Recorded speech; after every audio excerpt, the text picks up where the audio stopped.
Hi everyone, Grimthony Dark Tano here, the internet's busiest music nerd, and it's time for a review of the new Paul De Jong album, If. Paul is a New York via Netherlands multi-instrumentalist, songwriter, sound collagist. This is his first full-length album under his own name. If you didn't know previously, for years he had been releasing music in the musical duo The Books, along with songwriter Nick Zamuto, and in The Books music you got a lot of combinations of folk music, electronic music, where samples were in heavy rotation. And not just like samples of other music or something like that, I mean samples of people talking, samples, vocal snippets, just sounds that came from a variety of places. Unfortunately, The Books broke up after one of my favorite albums in their catalog, The Way Out. And it wasn't too long after the release of that LP that we had Nick Zamuto talking about solo stuff coming on the way.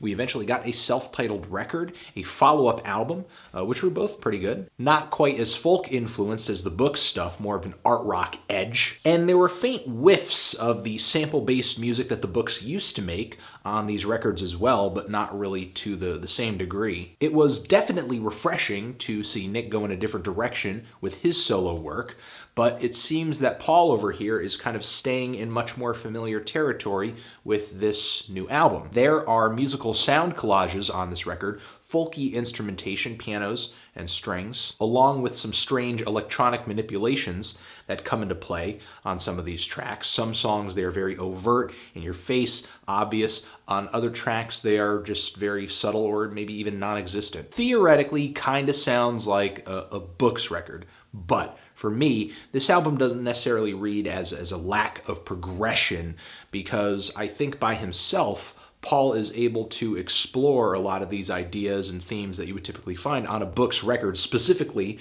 their older stuff, in a more intimate and serene way. Stylistically, on this record, we get a handful of different genres, a bit of folk music and bluegrass, some classical, modern classical, it sounds like, some ambient music. This is a tender, beautiful, touching little album with some flashes of eccentric fun here and there. It's got a nice flow as well. This LP has a pretty lighthearted start to it with the song Auction Block, which features some very gorgeous piano, some very fast, speedy, southern fried fiddles, and some crickets worked into the background as well. This song sounds like it would work perfectly next to a campfire. It just kind of sounds like this very welcoming track, like you're stumbling upon this beautiful world of music hidden away in the woods somewhere where nobody else has heard it or seen it, just nobody else knows it's going on but you and the handful of other people that are there. It's a little get-together, it's a little hootenanny. The song Holly Walled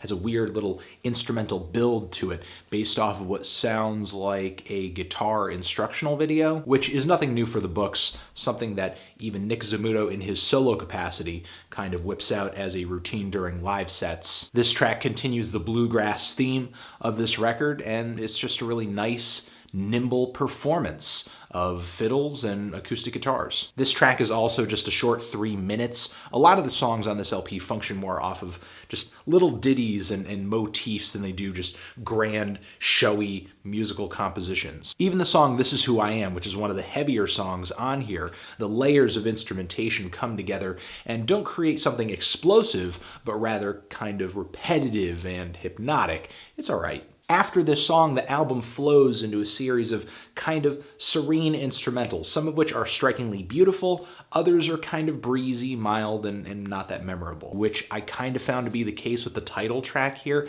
However, I love the song Debt Free with the fluttering woodwinds and strings on this track. Wonderful. The song Golden Gate is great as well, and after this phase in the album, we get a series of tracks that are even lighter on the ears, kind of ambient in tone, maybe even a little classical. Some of this record's most refined performances are on this last leg of the record, maybe with the exception of the kind of quiet, squeaky fiddle that closes the album out. Overall, with this LP, I liked it. I thought it was really good. If you're into the Books, if you're into instrumental folk music, maybe even bluegrass with kind of an experimental edge, just fusions of electronic music and folk music, I think you're going to enjoy this record because there's a lot to like about it. It's nothing mind-blowing or anything like that, but it is a charming album with a lot of pretty moments. I'm feeling a decent to strong 7 on this LP. Transition. If you Rudy Poo candy asses have given this album a listen, what did you think of it?